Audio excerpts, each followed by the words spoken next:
Hey everyone, this is Eytan from CommonTime Pathways. I'm very excited to be joined here with, seriously, this legend right over here. This is Robert Mason, who's lead singer for Warrant, the rock band. And I got to tell you, we had a great time. We met in Chicago on the way back to Boston, and they had a show up in New Hampshire, I think, that weekend. And it That was evening. really Yeah. great talking to you about your journey. And there are so many music kids out there who are wondering if they should be musicians, if they can be musicians, what it means to be a musician. And your story resonated with me, man. So why don't you just start off just telling us a little bit about your journey? And if they don't know who Robert Mason is, they could definitely check you out. You're everywhere online. And go ahead, yeah, just what's up? What are you doing? How you doing? The world has gone that way. Firstly, Eitan, thank you so much. This is going to be fun. Uh, Heck yeah. Given this opportunity, I don't look at that with anything but the most sincerity when I say it's a privilege to do this. Still, it's a privilege to sit here and talk with you. If there's any way this, in any capacity, helps somebody ever, Yeah. it's my privilege and my honor to do so. So Heck yeah, man. I jump right appreciate in. that. That's awesome. Ask me a question. I'm an Yeah. open book. So at Almost. first and foremost, let's just do, we'll do a little bit of a speed round later and ask you about your likes and dislikes and kind of what your desires are. But talk Okay. to me about what your journey was that brought you to Warrant specifically. Uh, Jumping toward that, I was uh, I was fortunate to be in a band in the early '90s that made a record on Elektra Records and went on tour as the direct support act for Warrant for 92, 93, 91, 92, something like that, for a Like bunch of an opener. months. Yeah, we were the direct support in. I mean, they're arenas, but they're like where basketball arenas. It's Yeah. not like stadiums. It was the early '90s of all things. Sure. And so on the strength of our record and my friendship with the former singer and our camaraderie that we got to know each other while we were both making those records, and we met in Los Angeles. Uh, I guess, wow, did we meet in L.A.? We actually met when I was very early in this band, Lynch Mob. I had moved out to Arizona, and the first time we met, we had mutual friends, and they were on tour playing a place called Compton Terrace, outdoor venue in Phoenix. And I was brand new in Lynch Mob. We had just started pre-production and writing for that subsequent record. So this would have been the summer '91. And I got called on stage for the encore and introduced as the new singer in Lynch Mob in front of 20 some odd thousand of my new best friends in Phoenix on an August night in '91. And I'm not kidding. I That's had been in the awesome. band for a couple of weeks. So Janie Lane and I became friendly, kind of reacquainted when we were both in Los Angeles, me making my record and him on a break because they were making their record in a studio in Tampa, I believe, somewhere in Florida. That's cool.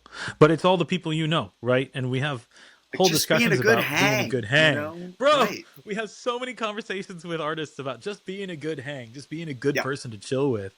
And that is just enormously valuable for every musician to learn how to just flow and just hang and just have a good time.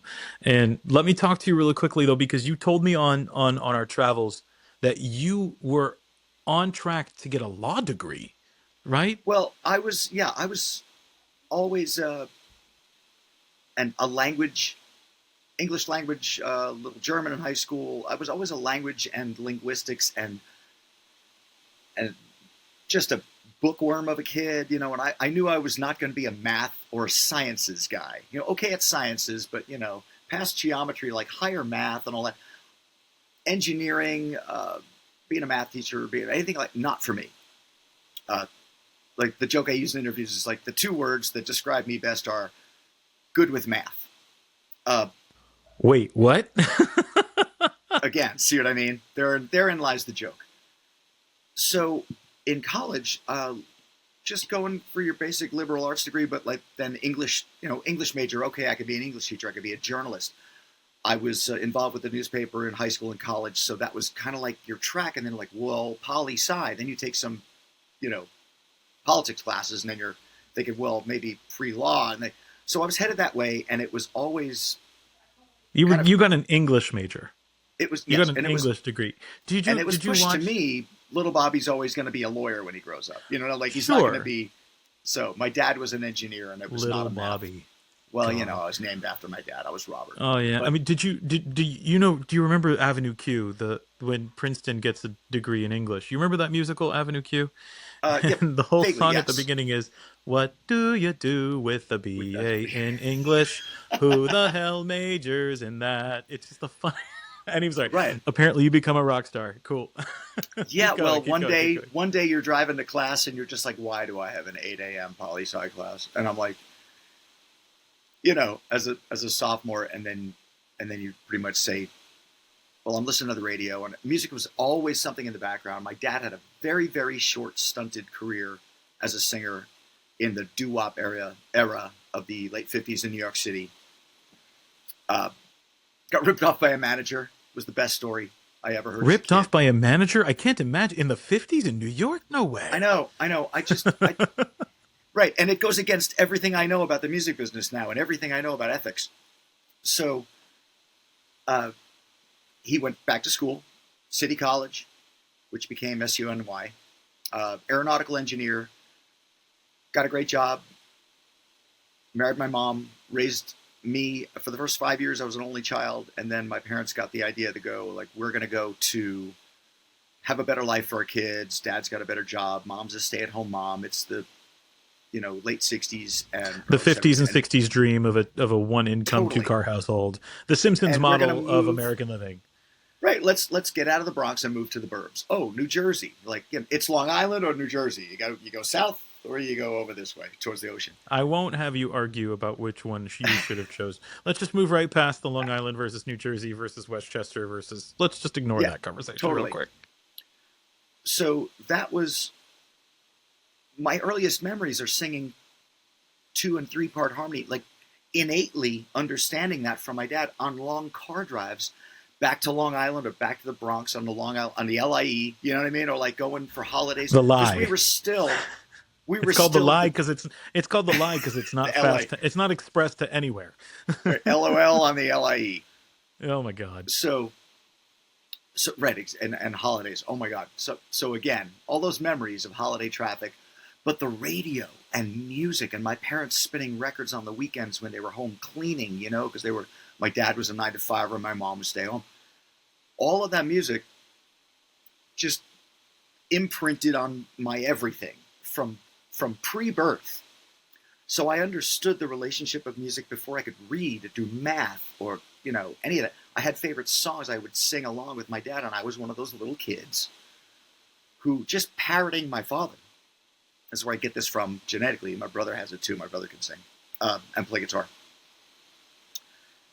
Having favorite songs, listening to all my dad's music. So from everything from the Hi-Lo's and the Four Freshmen and Sinatra and Sam Cooke and Otis Redding and Elvis and like Harry Belafonte and then Tom Jones. Yo, this is a listening- playlist. This is a vibe list. This is my formation in the middle, like late 60s into 70s. None of what was going on at the time. It was all my dad's music. Like, you know, sit down, listen, don't talk. Mr. Sinatra is singing and listen to records. So I guess there was that duality of academia and you're going to go out to college and become a lawyer, or, you know, like it was all that speak of the time where my kid's going to do better than I did. But music was always the pull. And I had a proclivity, and I was one of those kids who would sit in church with my dad and had memorized all the hymns, memorized the hymnal. I can sing all this stuff. And then tugging on my dad and going, why is the pastor's wife singing flat? And she's the choir director. That's and an I'm age-old 5. question. But, oh, yeah, right, exactly. Like that, you know, I'm like, her vibrato stinks, Dad. Why is she doing this? And I'm 5 doing this with my father in church. And he's like, stop, shut up, just sing. So all of that translated as much as I was pushed towards academia and to live a quote unquote normal life or whatever, have the, you know, executive job or the higher college education, higher university education job. Music just always pulled me in. And one day you're driving a class. Let me flash back to that, switch forward back to that again. And I'm listening to my car radio And I'm hearing Journey and Led Zeppelin and Aerosmith, and I'm like going, I can sing all this. I mean, I'm not being cocky, but like, look, you sing, you get it. When you have those moments where you hear something and that's someone who's achieved something that you admire, and you go, oh, I could do that. You Not think. just in the shower, not just in the car, but I had been doing it since I was 3. My Dang, earliest dude, memories that's of cool. 2 and 3 and 4 years old. Yeah, And that's cool. understood harmony and had my dad sit me down at a keyboard, a piano, and go, okay,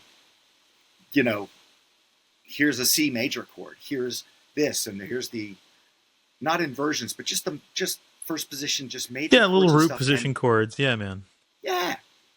And then sitting and playing on our like Thomas organ in the house, which was like a dual, almost like a Hammond church organ, drawbars, Oh 3 yeah, man. I sets, the I little, I I remember those things very well. yeah.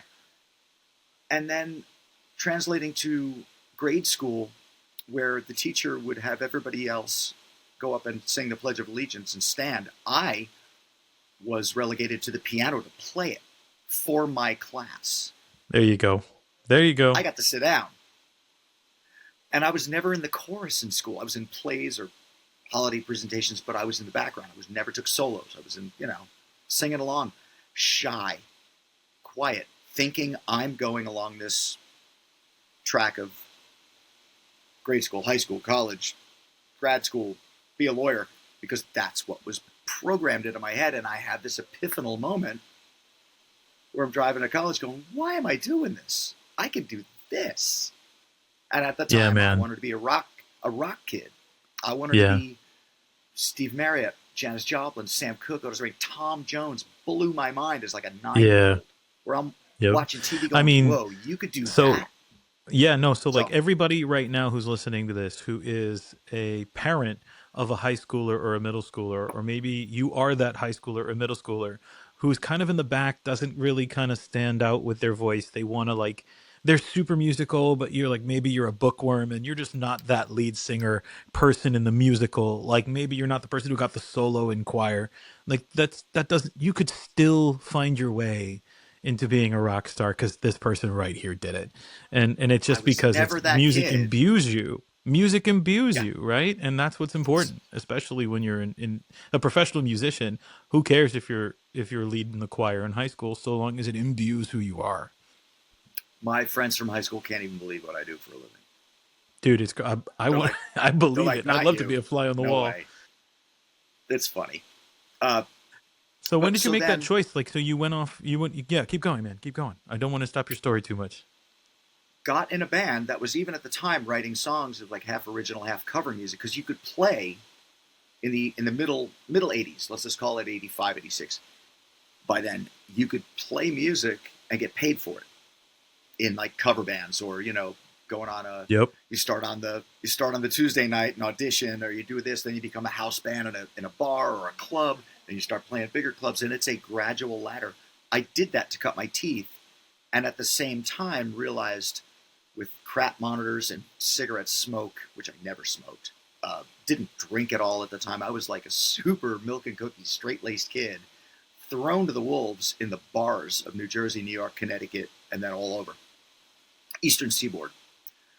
Awesome. And you get in a better band, and then you get in a better band. And I mean, not just being, you think the first band you ever get in is going to, make it, and you're going to become the Rolling Stones. And then inevitably somebody does something where you're like, wow, I really don't like being in a band with this person. I need to think about myself a little more, not in a completely mercenary aspect, but it's covers in clubs. And I auditioned for a better band that needed a singer, got the gig. Now we're playing 4 nights a week, 3 and 4 and 5 sets a night, everywhere from all over Pennsylvania, New York, Connecticut, Jersey, down to Maryland.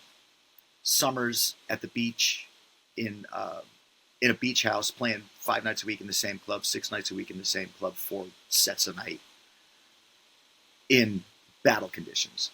Not great. Making an independent record, finding out what that was about. And then I kind of outgrew that and thought, well, I really want to write songs. I really want to. I get the feeling I can really do this. I'm 23, almost 23.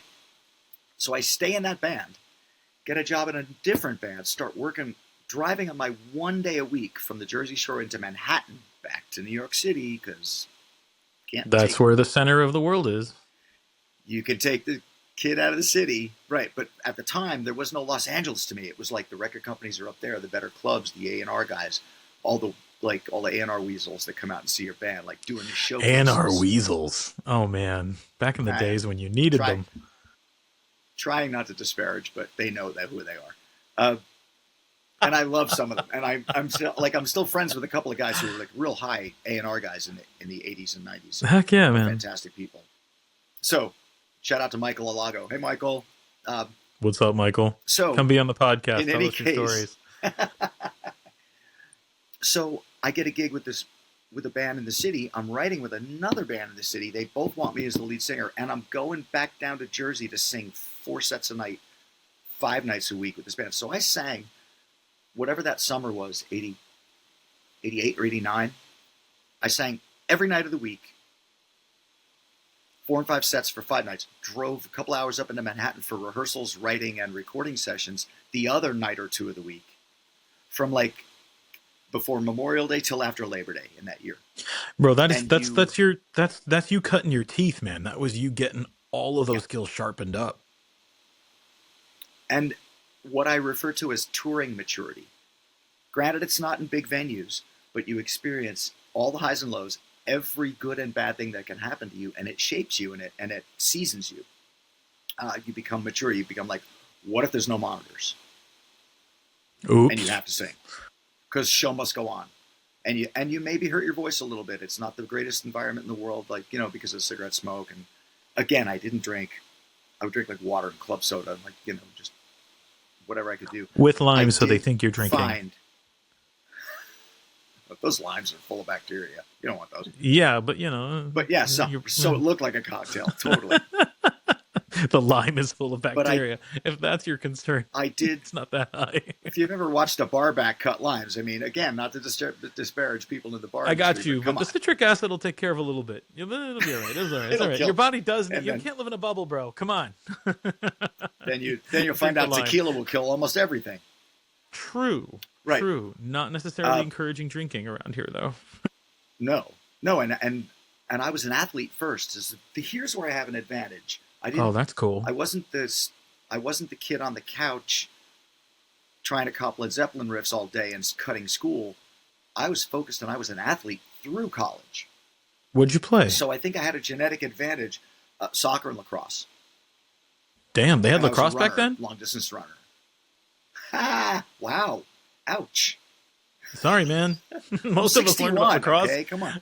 Okay, most of us learned about lacrosse in the middle of the 2010s or something. It's Native American sport. So true. But it was encouraged in the Northeast. I mean, the dream was to go to Johns Hopkins and get a law or medical degree and play lacrosse. Or Princeton. And not be a part of the Peabody Conservatory at the same time? Oh, wait. No, they didn't own the Peabody Conservatory back then. Right. And so everything else for me was shunned. And like I said, until I had this moment, and I just said, no, I'm going to go do this. No nepotism. I didn't know anybody in the business. Hell or high water, I'm going to be a lead singer in a rock band, because this is what makes me happy. And I can still listen to songs either for the first time or for the 1,000th time, or writing a song, and chills, and almost like I well up sometimes. I become I totally cop to becoming extremely emotional in that process. Dude, yeah. Performing and writing, especially, because I'm not the greatest I don't claim to be a great songwriter, but I've written with great songwriters, and I try to be a sponge and work with incredible record producers, and I've tried to be a sponge and just understand everything. And why is the mic placement here better? Why is mic dynamics important? Yeah. You know what's so interesting is that you talk about welling up when you perform. Like if you're a kid who feels the music more than what appears to be everybody else around you, that is just because your brain is wired in a very specific and very valuable way, because audiences don't feel music because it's good music necessarily. There is a certain level of like am I eating white bread or am I eating wheat bread or am I eating 7 grain something that was baked sourdough overnight and it just came fresh out of the oven and it's crackly? Like, you know what I mean? There's different levels of quality of music, but 95% of the influence that a musician has on the audience is because they themselves feel it. So I know that if I feel something in a piece of music, it's probably because the performer is feeling something, and I'm not necessarily having a sympathetic reaction to the music as much as I'm having a sympathetic reaction to the emotions of the performer, which is super powerful. As I want to feel what they as feel. you or as the layman, like I agree with you. The layman looks at it in a very surface level uh, manner most of the time. There are very few people. I think it's incredibly rare, and I've every time I meet someone's truly musician, even some of those folks don't feel that same thing. But when you meet someone who goes like, it's kind of like the people I've heard actors say that they watch. You know, acting is very there's a strong emotional response, and I think it's more common to get that as a casual fan to really buy into a performance. But it is here's what I it's there's a philosophy that's akin to that, and I call it selling a song. If it's not something you wrote, but you identify with it, and it's your job, and or it's your job to deliver that to an audience and get the best emotional response you can, liking the song or whatever, loving the song, crying at the song or whatever, you have to sell the song. And there's a certain art to that that gets developed. I developed that while singing cover songs that I did not write. But you learn to have people come back and like your band and pay you to do music for a living. That's a huge component of it. And if people are just standing up there, you've seen people phoning it in, singing a song, and you're like, I don't believe you. Whether or not And you it's wrote not the just that damn you thing, don't believe. It's like I don't you. want to feel it. I don't feel what you feel. Like there's nothing that you You don't feel. get that connection. No, Yeah. there's no moment when you just kind of go, I'm glad I paid that money. And there's got to be a moment when they say to themselves, I'm so glad I paid that money. If an audience member is going to listen to you sing or listen to you perform like this, there's got to be a moment when that audience member says, man, I would spend that money again right now. And just like, that's the moment when you live Yeah. as a musician, you just say, cool, I'm doing a good job. I'm making people feel something. Because if you're not making them feel something, what's the point? That's all I'm thinking. Well, and that's where it starts. I mean, I remember being a little kid and have my parents pushing me up and playing, singing a song, and then everybody claps at the family party, and you're like, is that the inception of the feeling? Is that when you go, ooh, validation for what? I did something great, and people are clapping. When you're 5, singing Platters songs for your dad's friends because he's showing you off. The Platters Check out my songs, kid. man. My kid knows all the words, and he sings in key, and he smokes this song. And my dad's friends are like, come on, that's bull. He's like, show him. And little me comes out and whips that out, and blows all my dad's friends' minds. And like, okay, all right, your kid is cool. Yeah, man. Was that in like that beginning validation? What through nurturing into and developing, is that what becomes this guy? Because Yeah, it's not all about it's clearly it's not about money then. No, it's not. It's an emotional thing, and It's about but if your you're one of journey those as kids, a musician. in your audience, right? And if there are people that you're trying to reach that feel that thing as a kid, as a young person, I won't say kid. I'm sorry, it's not disparaging. It's all good, man. They know who they are. So They know who they are. yeah. But don't ignore that feeling. Like if you have that emotion, you can bring that out in other people. And if it's your vocation for the rest of your life, or whether it, like you said to me, if it assists you in going to a great school or developing a talent that other people or you recognize in yourself, man, I didn't ignore it, and you shouldn't either. At least to see it through. I'd love to hear kind of what your thoughts are about that college process, because you were always told by, little Bobby's going to go be a lawyer. Little Bobby's going to go get an English major and then go study law. Like, what does it mean to you to know that there is now something like CommonTime out there where if you had posted a video of you singing that Platters song, maybe not as a 5-year-old, but you know what I mean? Like, if you had posted something kind of semi-impressive on your voice or on an instrument, you would have been able to actually have a college professor or a recruiter actually reach out to you like you played lacrosse. And instead of getting a lacrosse scholarship to go to Johns Hopkins, maybe you could have had a voice scholarship to go to Peabody. You know what I mean? Like, what is That's that? Would that have changed your trajectory if it was out there? absolutely. I mean, what an opportunity! It may very well have. I don't know that I was too pig-headed to.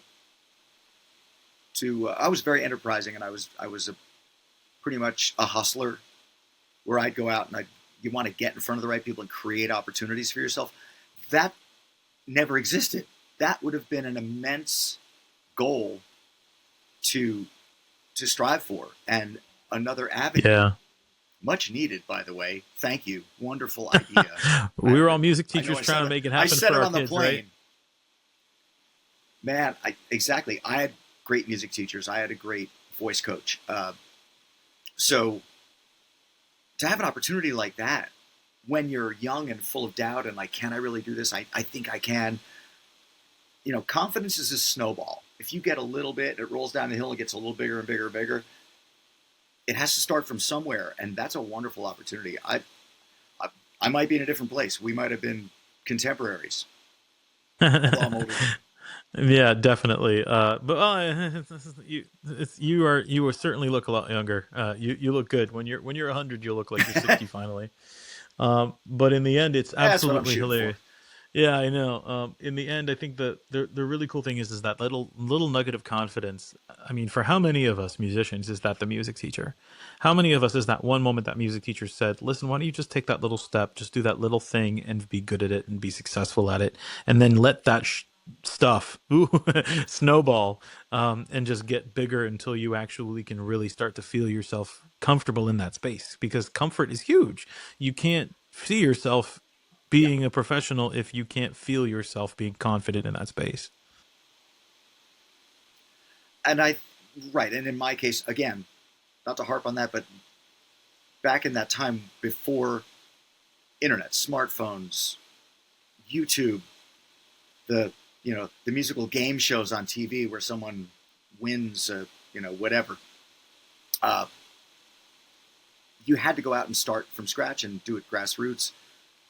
Uh, and I had to go find myself into opportunities to do that. I was an athlete who was battling imposter syndrome, with other people, playing in clubs, getting up with my first couple of bands before you really feel like you're starting to get the gist of it. I remember that feeling, being just nervous and, half scared to death, but something pushes you. Something just says, I'm just going to do this. It's like jumping off the high dive. You're like, if you stand there on the edge of the board and look down and never do it, you'll feel terrible. And you just get that thing inside you that says, I'm going for it.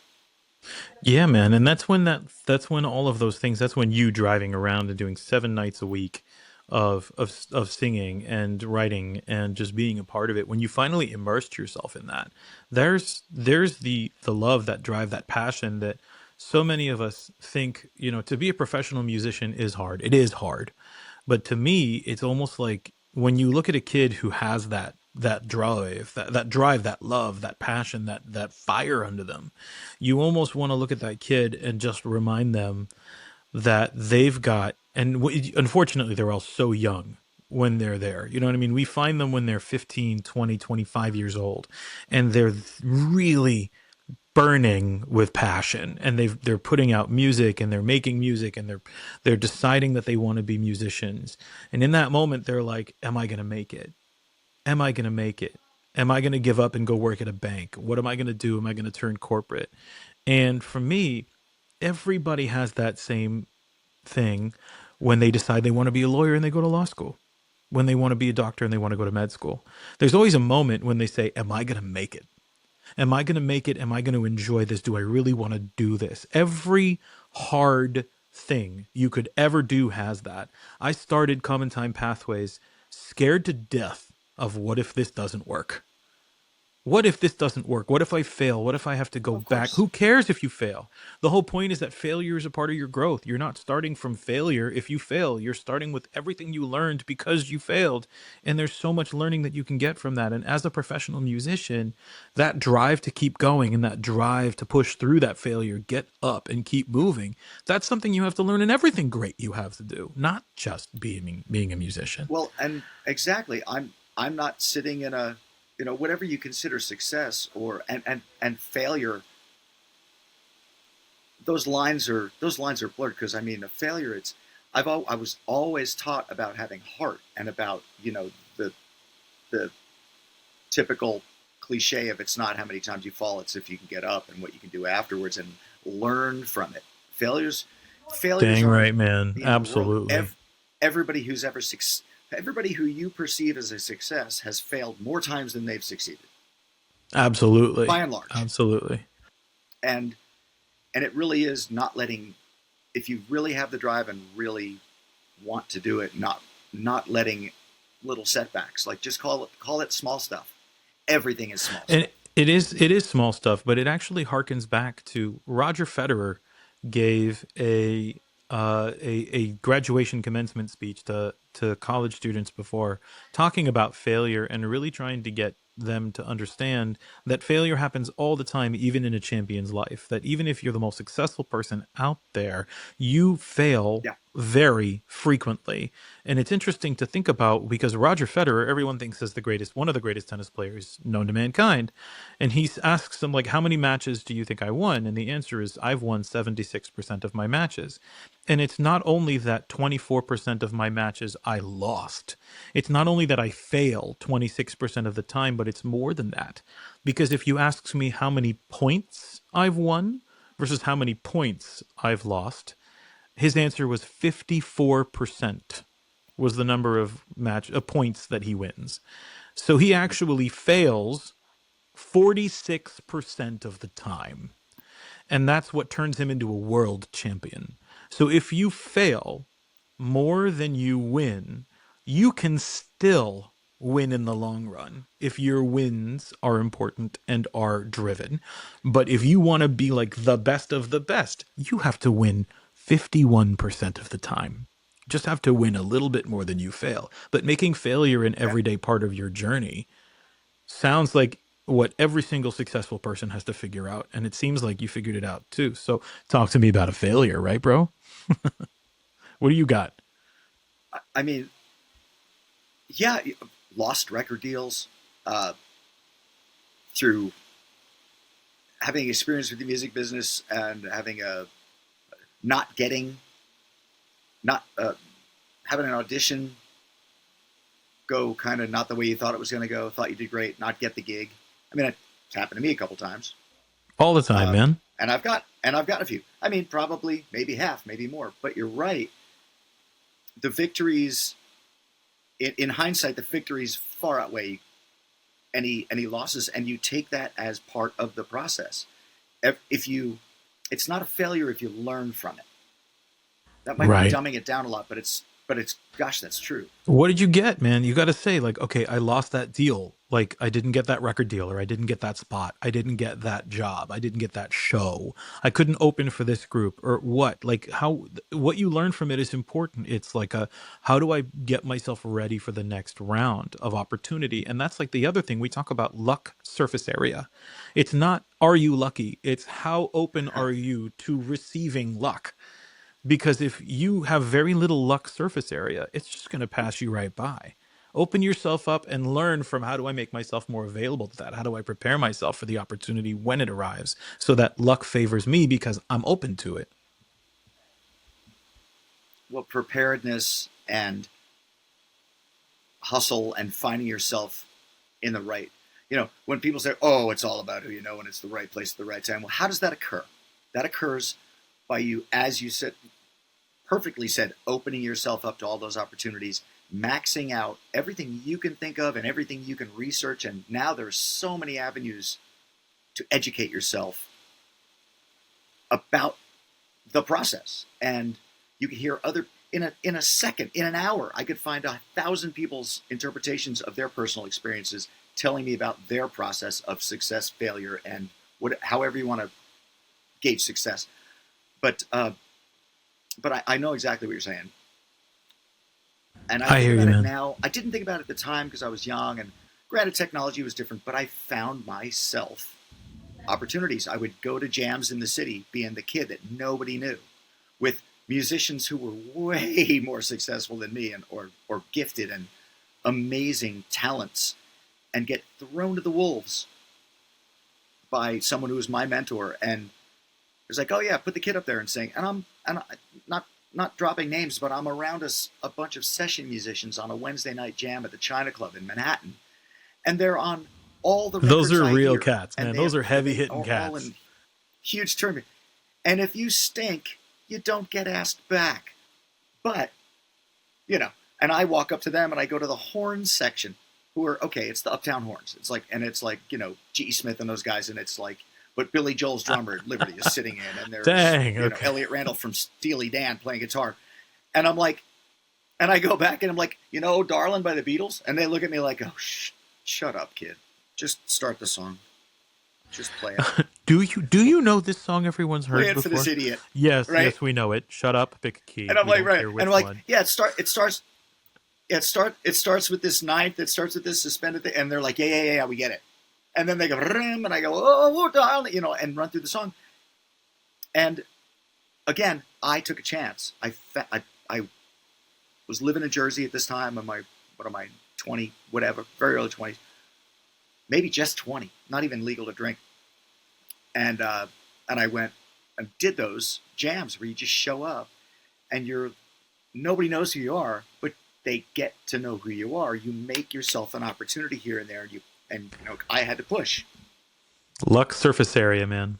Yeah, man, exactly. That's a brilliant way of saying that. That's awesome. And every network, every network you ever make, every connection you ever make, every friend you hang with, every musician that you get a chance to talk with or connect with, that's luck surface area. It's just make it yourself. That's your investment in your own success and your own receptibility to luck and opportunity. And this is super cool. You know what? I already know what we're going to call this particular podcast. It's going to be Bookworm to lead singer, to rock and roll, like Bookworm to rock and roll singer. And it's going to be cool because you did that, man. You took this trajectory of your life. Go ahead, bro. And I no, but you're spot on. I found myself through opportunities and loss and success and winning and losing and all of that to an opportunity that for me works great.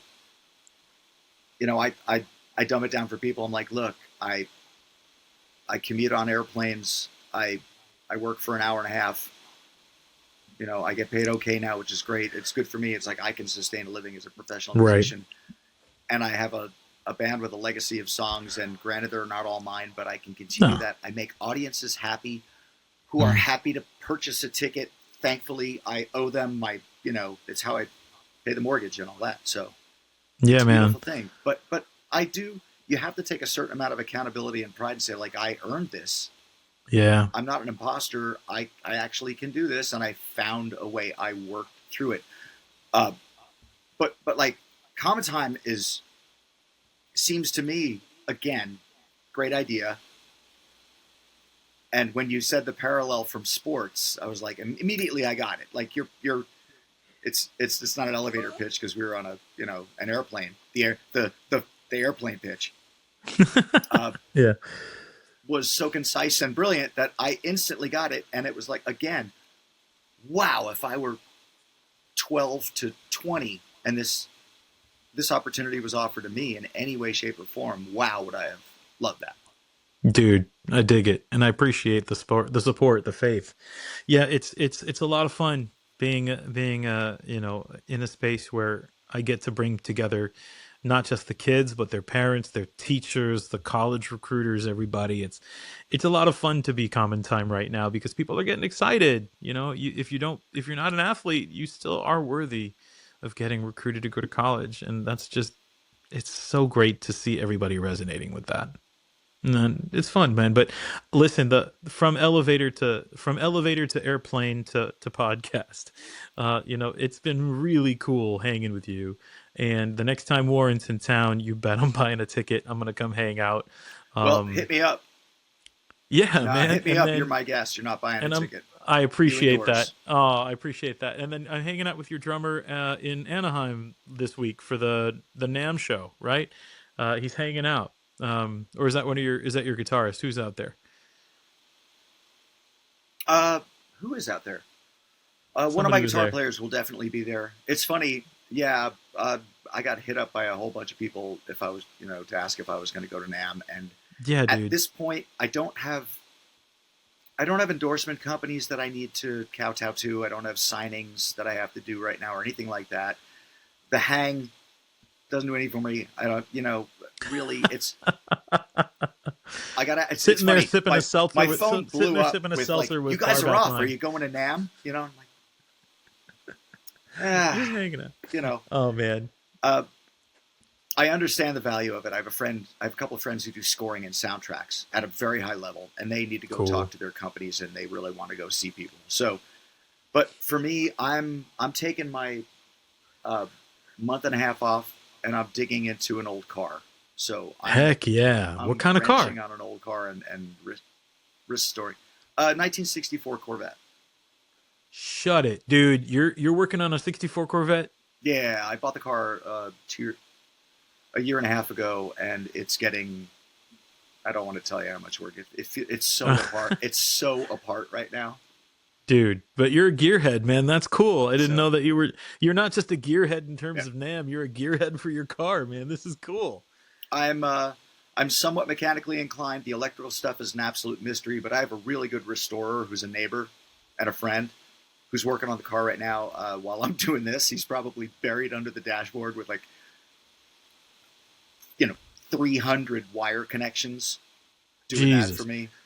Oh my God. But yeah, engine replacement, partial restoration, the whole thing. So I've always been a gearhead, like cars and motorcycles and stuff like that, Dude, super cool. Well, I really appreciate you and hanging I can out do with it. me. So And I'm gonna now make the title of this podcast, bookworm to rock singer to gearhead on the side. And it just let everybody understand, like, this is do I Robert have to do one Mason. of those? Like, do I have to do Yeah, that? yeah. I don't know if you like, we could probably find a picture of you and Warrant on stage and use that as well. But it's gonna be a good time, man. No, this is Everywhere? Yeah. super cool. I'm excited to be friends with you, and we're gonna have a good time. Yeah, man. Thanks so much for coming on the podcast. Same, man. And yeah, man, we'll catch you next time.